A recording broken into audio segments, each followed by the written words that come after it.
رمضان المبارک کا تیسرا جمعۃ المبارک ہے، اور اس رمضان کے مہینے میں 10 رمضان المبارک کو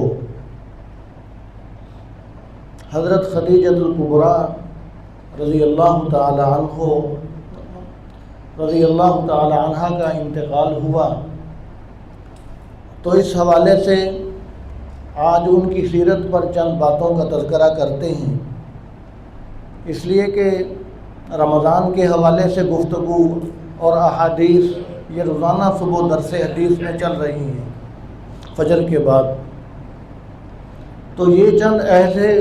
عنوانات ہیں کہ جن پر گفتگو بہت کم کی جاتی ہے اور بہت کم کرنے اور سننے کو ملتی ہے، تو اس لیے اس موقع کی مناسبت پر ضروری ہے کہ ان کی سیرت پر گفتگو کی جائے،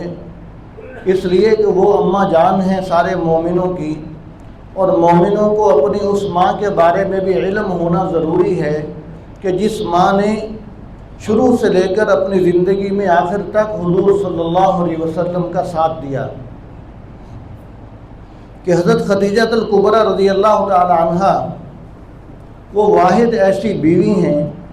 کہ حضور صلی اللہ علیہ وسلم کی عمر مبارک 50 سال ہو گئی تھی، اور 50 سال تک واحد حضرت خدیجہ الکبریٰ رضی اللہ تعالی عنہ اکیلی بیوی حضور کے نکاح میں رہیں،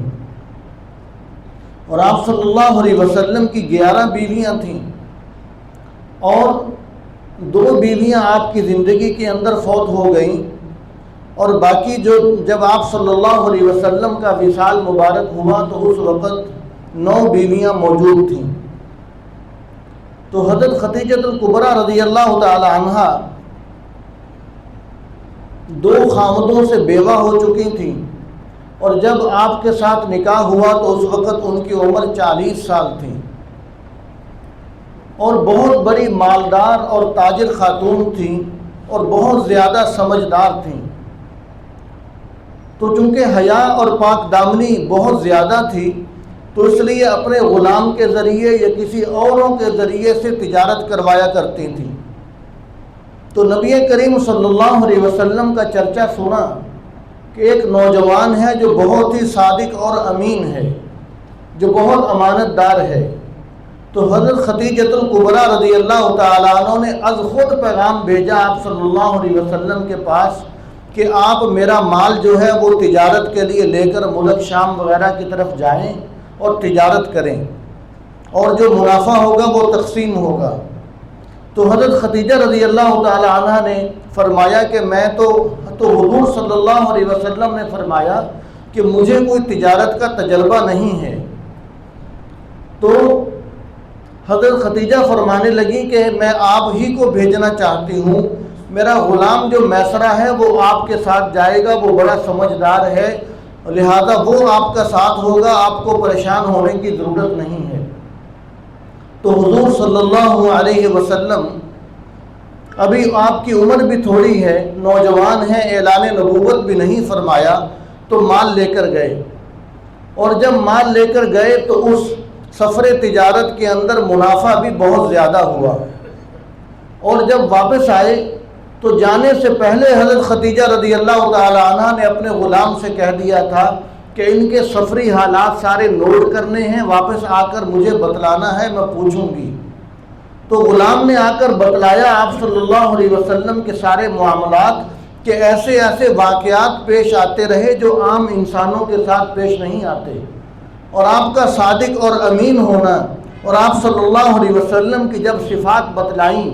تو حضرت خدیجہ کے 2 شوہروں سے بیوہ ہو چکی تھیں، اور حضرت خدیجہ جن کے پاس عرب کے بڑے بڑے سردار پیغام نکاح بھیجا کرتے تھے، لیکن وہ کسی کو لفٹ نہیں کرواتی تھیں، بہت امیر ترین خاتون تھیں۔ تو جب حضور صلی اللہ علیہ وسلم کی سیرت کے بارے میں غلام سے سنا تو حضور صلی اللہ علیہ وسلم کو از خود پیغام نکاح بھیجا، اور حضور صلی اللہ علیہ وسلم کی عمر 25 سال تھی، تو آپ صلی اللہ علیہ وسلم نے ان کے پیغام نکاح کو قبول فرما لیا اور ان کے ساتھ نکاح کیا۔ اور حضرت خدیجہ رضی اللہ تعالی عنہ اپنا سب کچھ آپ صلی اللہ علیہ وسلم پر قربان کرنے کے لیے تیار رہتی، اور حضور صلی اللہ علیہ وسلم اعلان نبوت سے پہلے غار حرا کے اندر بہت زیادہ جایا کرتے تھے اور وہاں تنہائی کے اندر جا کر اللہ تعالیٰ کو یاد کرتے، اور تنہائی آپ صلی اللہ علیہ وسلم کو محبوب بنا دی گئی تھی۔ تو ایک دن جبرائیل علیہ السلام وحی لے کر آئے، اور بہت مختصر کر کے میں عرض کر رہا ہوں، وقت تھوڑا ہے۔ تو جبرائیل علیہ السلام وحی لے کر آئے اور فرمایا کہ اقرا، کہ نبی کریم صلی اللہ علیہ وسلم سے فرمایا کہ آپ پڑھیے۔ حضور نے فرمایا کہ ما انا بقاری، میں پڑھا ہوا نہیں ہوں۔ تو حضرت جبرائیل علیہ السلام نے بغل میں لیا اور دبایا اور پھر کہا اقرا، تو آپ صلی اللہ علیہ وسلم کی زبان نبوت سے یہ سورۃ العلق کی ابتدائی آیات جاری ہو گئیں، اقرا بسم ربک الذی خلق۔ تو یہ پہلی وحی اتری، اور جب پہلی وحی اتری جبرائیل علیہ السلام کو دیکھا تو آپ صلی اللہ علیہ وسلم بہت گھبرائے ہوئے گھر تشریف لائے، اور حضرت خدیجہ الکبریٰ رضی اللہ تعالی عنہ کو آ کر اپنا معاملہ بتلایا۔ تو حضرت خدیجہ فرمانے لگی کہ آپ کو پریشان ہونے کی ضرورت نہیں ہے، آپ کو اللہ تبارک و تعالی ضائع نہیں فرمائیں گے۔ فرمایا کہ اس لیے کہ آپ تو صلہ رحمی کرنے والے ہیں، اس لیے کہ آپ تو جو لوگ بوجھ نہیں اٹھا سکتے آپ ان کا بوجھ ہلکا کرنے والے ہیں، جو لوگ خود کما نہیں سکتے آپ تو ان کے لیے جا جا کر کمانے والے ہیں، اور فرمایا کہ آپ تو حق بات کا ساتھ دینے والے ہیں، اور فرمایا کہ آپ تو مہمانوں کی مہمان نوازی کرنے والے ہیں۔ آپ کے اندر یہ اچھی صفات پائی جاتی ہیں، اور جس شخص کے اندر یہ اچھی صفات پائی جاتی ہیں اللہ تبارک و تعالیٰ اس کو کبھی ضائع نہیں فرماتے۔ اللہ تبارک و تعالیٰ آپ کو ضائع نہیں فرمائیں گے، لہذا آپ کو پریشان ہونے کی ضرورت نہیں ہے۔ حضرت خدیجہ الکبریٰ رضی اللہ تعالی عنہ نے حوصلہ دیا۔ تو یوں کہا جائے کہ حضور صلی اللہ علیہ وسلم کا نکاح جو حضرت خدیجہ سے ہوا، اور حضور کی عمر ابھی 25 سال تھی اور حضرت خدیجہ کی عمر 40 سال، اور جب اعلان نبوت فرمایا تو حضور کی عمر 40 سال تھی اور حضرت خدیجہ کی عمر ابھی 55 سال ہو گئی، اور عمر کے درمیان میں 15 سال کا فرق تھا۔ تو یوں کہا جائے کہ اللہ تبارک و تعالیٰ نے حضرت خدیجہ سے یعنی بڑی خاتون سے حضور صلی اللہ علیہ وسلم کا نکاح کروایا، کہ جب اعلان نبوت کے بعد ابتدائی جب مراحل پیش آئیں گے تو اس وقت جب حضور باہر سے گھبرا کر گھر تشریف لائیں گے تو گھر میں بڑی عمر کی خاتون ہوگی تو وہ میرے محمد صلی اللہ علیہ وسلم کو حوصلہ دینے والی ہوں گی، اور اگر حضور کی بیوی نوجوان ہوتی، کنواری ہوتی اور چھوٹی عمر کی ہوتی اس وقت، تو جب حضور صلی اللہ علیہ وسلم باہر سے گھبرائے ہوئے ہوتے تو نوجوان جو لڑکی ہوتی، جو کنواری جو پہلے ہوتی، تو وہ حضور کو دیکھ کر خود گھبرا جاتی،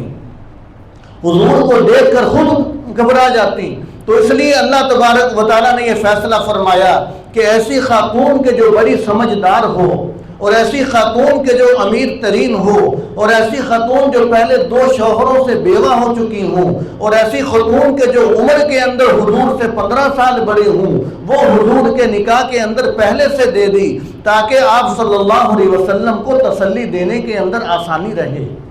تاکہ حضور گھبرا کر آئیں اور باہر مشرکین کی طرح کی باتیں سن کر، ظاہر ہے جب آدمی گھبراتا ہے، پریشان ہو جاتا ہے تو آدمی سیدھا اپنے گھر جاتا ہے، تو حضور صلی اللہ علیہ وسلم کے گھر کے اندر تسلی کا سامان موجود تھا۔ اور یہی وجہ ہے کہ جب حضرت عائشہ صدیقہ رضی اللہ تعالی عنہا نے ایک دن کہا، آپ صلی اللہ علیہ وسلم اس وقت مدینہ منورہ کے اندر ہیں، حضرت خدیجہ کا انتقال ہو چکا ہے، حضور صلی اللہ علیہ وسلم ان کا تذکرہ بہت زیادہ کیا کرتے تھے۔ ایک دن حضرت عائشہ نے فرمایا کہ یا رسول اللہ، آپ اس بوڑھی خاتون کا تذکرہ بہت زیادہ کرتے ہیں، اس کی کیا وجہ ہے؟ حضور صلی اللہ علیہ وسلم نے فرمایا کہ عائشہ، میں اس اپنی بوڑھی خاتون کو، اس زوجہ محترمہ کو، اس فخر عرب کو، اس ملکۃ العرب کو، اس تسکین قلب مصطفیٰ کو، اس کو میں کیسے بھول جاؤں کہ جب ساری قوم مجھ پر ظلم کیا کرتی تھی تو وہ مجھ پر احسانات کیا کرتی تھی۔